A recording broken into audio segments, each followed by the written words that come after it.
मेरी ज़िंदगी एक दीवार है जिसका पलस्तर मैं नाखूनों से खुरचता रहता हूँ। कभी चाहता हूँ इसके तमाम ईंटें परागंदा कर दूँ, कभी जी में आता है इस मलबे के ढेर पर एक नई इमारत खड़ी कर दो। मंटो। सआदत हसन मंटो मुकदमे झेलने वाला एक बेपरवाह कहानीकार। 1912 में लुधियाना के कस्बा समराला के एक कश्मीरी घराने में जन्मे मंटो ज़िंदगी केवल अपनी शर्तों पर जीते थे। उन्हें उर्दू ज़ुबान के मशहूर अफसाना निगारों में शामिल किया जाता है। अपने छोटे से जीवन काल में उन्होंने 22 लघु कथा संग्रह, एक नॉवेल, 5 रेडियो नाटक संग्रह, रचनाओं के 3 संग्रह, व्यक्तिगत रेखाचित्र के 3 संग्रह प्रकाशित किए।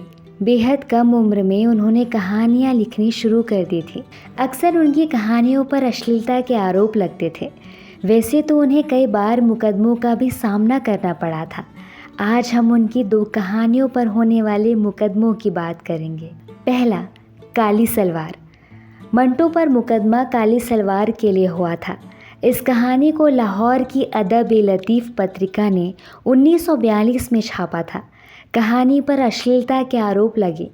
अदालत ने दंड भी दिया, लेकिन बाद में सेशन कोर्ट ने कहानी को अश्लीलता के आरोप से मुक्त कर दिया। दूसरा, धुआं। मंटो पर मुकदमा उनकी कहानी धुआं के लिए दर्ज किया गया। इसे दिल्ली के साकी बुक डिपो की ओर से प्रकाशित किया गया।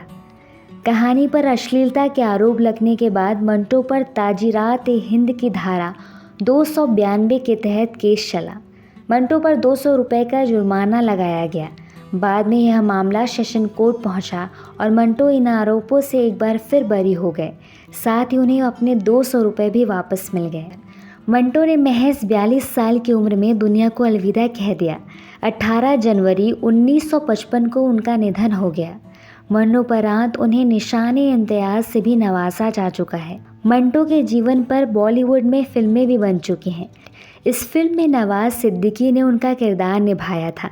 साल 2018 में यह फिल्म रिलीज़ हुई थी, जिसमें नवाज के काम की सराहना भी हुई थी। मंटो के कलात्मक विशेषताएं अद्वितीय हैं। उन्होंने कहानी को वास्तविकता और जीवन के बहुत करीब लाकर पाठकों के सामने प्रस्तुत किया था। उन्होंने आम आदमी को अपना किरदार बनाया और आम आदमी के बाद आम आदमी के अंदाज में कहे। जेएमसी साहित्य में इतना है। मिलते हैं अगले हफ्ते एक नई कहानी के साथ।